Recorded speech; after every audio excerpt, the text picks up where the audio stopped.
Hello. I've been imagining over the last few minutes a scene of people gathering from north and south, east and west, from every direction to a forest clearing. This is partly to assuage any sense of nervousness or weirdness I might have in just sitting here in front of my computer and talking apparently to myself and to a machine, when in fact I know that there are lots of people out there. But it's also because this is something that we do in the physical world as well. And so when we meet together at a Druid camp, say, or at a gathering, people literally come from different directions into the clearing, this lovely place, the sacred grove, this place of meeting together. It's lovely to see people saying hi, and nice to see you online again. Yes, great to see you too. And again, as I said before, I'm imagining seeing, and do say where you're from as well. That's fantastic to hear and to get a sense of that. And that's really, I thought, would be a good starting place for us to explore the nature of reality, really. Because what is real? Is reality the fact that I'm sitting here on my own in this room talking to some plastic and metal? Is that the reality? Or is the reality that I'm talking with lots of people all over the world? Berlin, Witch Cross, North Bavaria, fantastic. Bonjour, Philippe, and France and Kentucky and so on. It's just fantastic. And so, you know, with these things, it's live, so that's great. It's in real time, as it were. It's also recorded, so you know, if you come in a bit late, or if you miss it, or if you can't hear well or something, you can always watch it again. So, and I referred to this our meetings together as having tea, because I think there's nothing worse than a kind of pompous approach to spirituality, a sort of piousness and all the rest of it. I think it's important to be relaxed and not too serious about these things. And in fact, I think the best way to approach serious topics is with a lightness and an ability to see the light side of things as well as the serious side of things. And so let's take a few moments to, here we all are, this group of people all over the world, sitting in front of bits of plastic and metal and glass. And yet if we close our eyes, we can have a sense that we are gathering in a sacred grove, in a clearing in the forest, engaging in this time-honored practice of coming together as human beings to explore the wonders and mysteries of life and to explore ideas together. And with a view, I'll say as well that if ideas come to you, do please type them in. You can type them in live, as it were, or later. And I may not necessarily see them because they scroll up quite quickly, but I will certainly look at them afterwards, if not during the time that we're here. There's somebody from Sofia in Bulgaria, Paulina, the artist, how wonderful.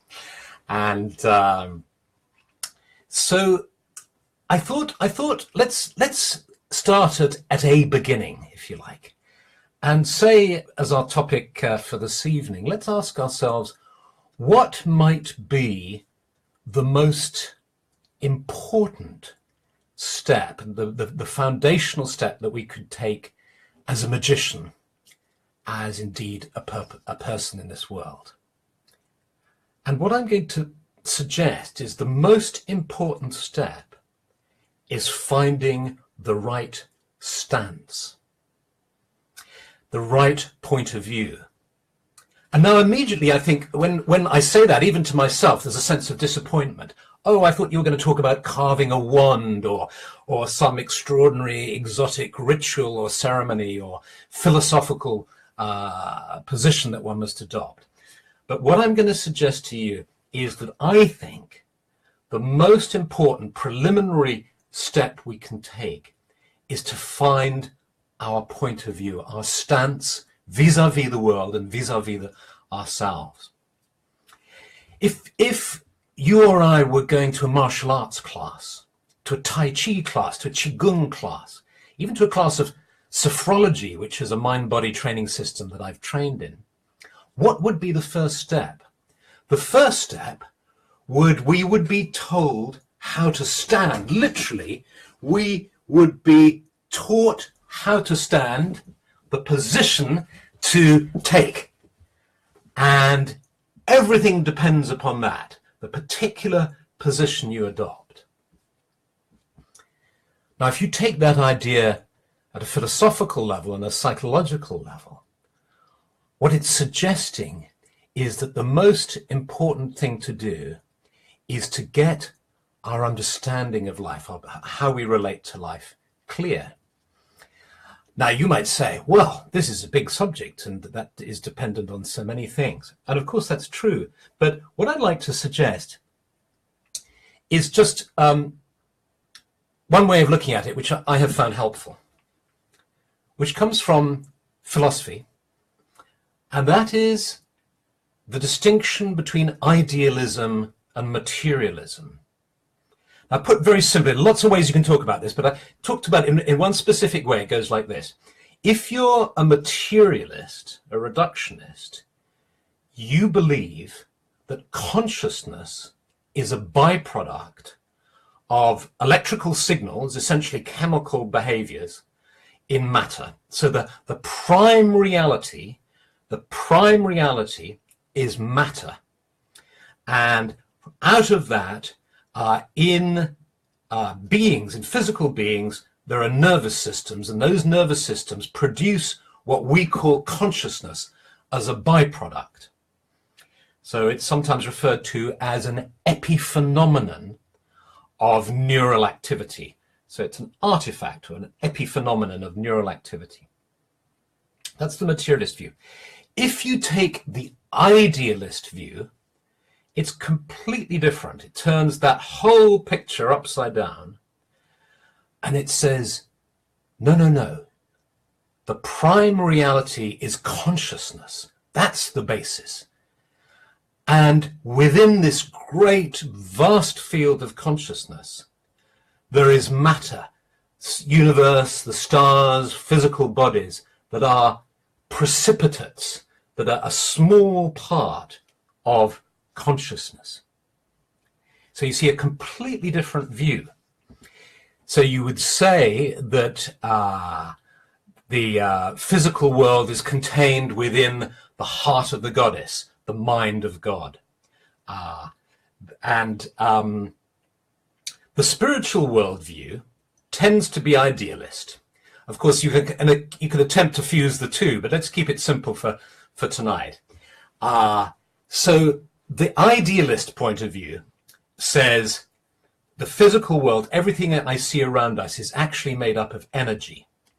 And if I explore the nature of that energy, in fact, it's coming from consciousness. Now, that's the position I adopt. That's the position I love. And what I'd like to suggest is that it's the most pragmatic position as well. And by pragmatic, I mean it's the position that has the most beneficial effects on our minds and our hearts and our bodies. And this is why we might choose to follow a spiritual path with that particular point of view. Two examples spring to mind. One is a wonderful man called Viktor Frankl, who was a psychologist who was in the concentration camps during the war. And he observed his fellow inmates. And he noted how the people with beliefs in life after death, with beliefs that, idealist beliefs, that matter is a byproduct of consciousness and not the other way around, they survived better than those who didn't.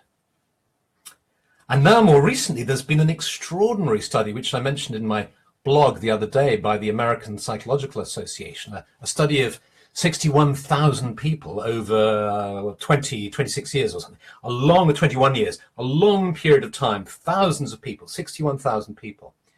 And they discovered, in a nutshell, that the people who believed they weren't getting enough exercise didn't live as long as the people who believed they were, regardless of the amount of exercise that was taken. Extraordinary, fascinating finding, which of course supports ideas of mind over matter and the placebo effect and all the rest of it. And I think one of the difference between perhaps, say, scientists, materialists, and say people of a magical persuasion is this, that rather than dismissing it as a placebo effect or seeing it there in a box, we say, yes, how exciting and extraordinary that the mind is so powerful. And let's adopt beliefs that empower us, infuse us, and keep us living longer, because the bottom line is we may never know what is true until after we die. But since the evidence shows, the scientific evidence shows, that there is this extraordinarily positive effect from adopting views like this, let's do that. So this idea that I started with of our position being of vital importance, this really strikes at the heart of things, I think, that we choose a particular philosophy, we choose a way of looking at the world. And if we focus now on Druidry and we say, well, what position are we adopting here? Well, the Druid believes in the sacredness of life and of nature, of the importance of cyclicity, of the teachings that nature brings to us, the law of the harvest, the importance of honoring the cycles in our own psyches and bodies and in nature and so on. These are ideas that empower us and enliven us, and therefore we choose to adopt them. But here comes an interesting little detail, which is that our position is an intellectual one, but it also comes from our feelings. There's no point in telling ourselves that we feel that life is worthwhile when in our heart or our gut we feel it's not worthwhile. In other words, if our heart isn't in it, if our feelings aren't congruent with whatever thoughts we choose to adopt. And that's the tricky one, because you could listen to me now and say, yes, okay, you're right, you've shown me this scientific evidence about belief and how powerful it is. I will adopt those beliefs from now on. But if you, in your heart, you don't really feel it, it's not going to be so effective. So how do we change our hearts? Well, this is where, in my mind, spiritual discipline and psychotherapy actually come into play. This is why I think it's important to have a psychological understanding, and I think that's the great. I pressed the button. Yes, I think that's the great gift that psychology can bring. It can shine a light of science and of understanding into spiritual practice that is maybe thousands of years old. So I think psychotherapy is hugely valuable, especially of the kind informed by spiritual perspective, and psychological insights generally. And then when you marry those with a spiritual understanding, with spiritual traditions, spiritual insights, that's when I think you have just a fantastic combination that has the possibility and the ability to change our hearts as well as our minds. And that's why I follow a spiritual path, is because it works not only on my mind introducing ideas to me, but it works on my emotions as well. And those of you who are following the OBOD course, for instance, will know how it affects our feelings as well as our thoughts. So I see here great questions and comments coming up here. Machalene is saying, is age important? Start young, question mark. Well, I think, you know, the lovely thing is it's lovely reading. I get to read the Druid reviews, people who've been working with the Order's training for years. And so I have the privilege of reading their reviews and of the sort of experiences they've had. And often people will have come to a spiritual perspective quite late in life. Some people come really early, some people come late. And so I don't think actually age is important. We shouldn't feel handicapped by our youth or by our age. I think what is important to understand is that every age has its challenges. The sorts of challenges you're going to be having spiritually, emotionally, mentally, and even physically. I said also physically in your outer circumstances as well as your body are going to be related to your physical age. And so understanding the cycle of our life too. You know, the way some people won't accept the fact that they're growing old and they behave like young people when actually, you know, that's incongruent, and actually they're moving in and it looks uncomfortable and it feels uncomfortable. And we know that it's important to, so knowing about life cycles, I think is a huge part of it. Somebody's saying, I like the mixture of depth and enthusiasm. Well, thank you. That's very sweet of you to say that. And I'll tell you something. What I love it. I love depth and enthusiasm too. In other words, I love exploring ideas. I think that's why we're here together. I guess that's why you're here, is because you love ideas. You know, otherwise you wouldn't be here. You love ideas and you love the big ideas. And in a way, I see this idea of tea at 8 o'clock every Monday is what a nice idea to kind of meet up for a little while and to bounce some deep ideas around and to bounce them in enthusiasm. And so lots of lovely little stories coming out here. That's just great. I'm going to get distracted reading this. It's wonderful. And let me. I promised that I wouldn't. You know, I can talk for England. I can talk for any country actually forever. I've kissed the Blarney Stone, if not in the physical world, certainly in the astral, I think. And so I'm going to stop in a minute, but I'm going to leave you with one idea, which is this. Why would we, you know, I've talked about getting your perspective, getting your position vis-a-vis the world, and I'll write a little bit about it and I'll put it on the blog as well, of how central and important that is to have kind of the right perspective. And then I talked about how it was important to align our feelings with our ideas and our minds. Now, I'm just talking about us, me, you. Is it just a selfish thing? Is spirituality just for our own development? Well, no, you see, I don't think it is. I think that at its heart, following a spiritual path, taking the way that I think we are all walking in our own individual ways, the way of personal development and spiritual development, I think we're doing it for two reasons I'd like to suggest. One is we're doing it to sort ourselves out.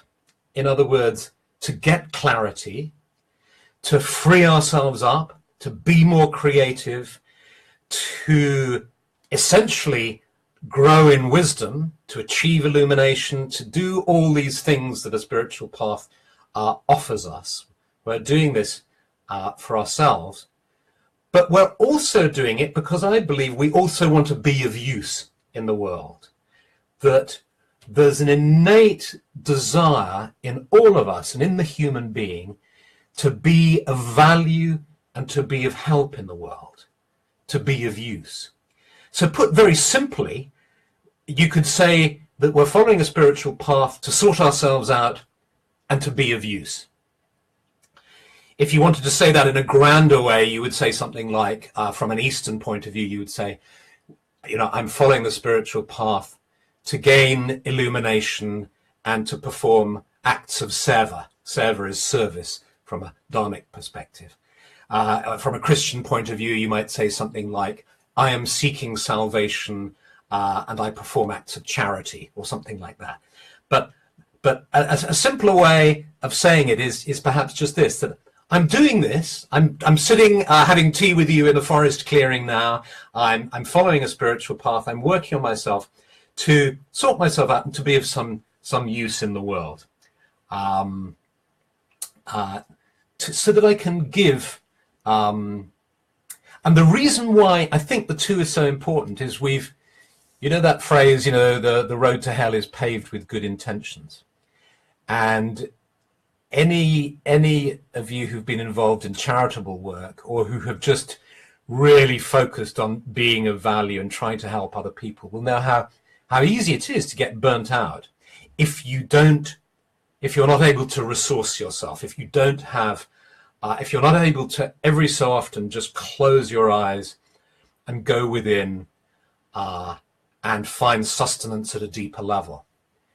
And that's one of the things I think that a spiritual path should do, is it should offer you spiritual sustenance.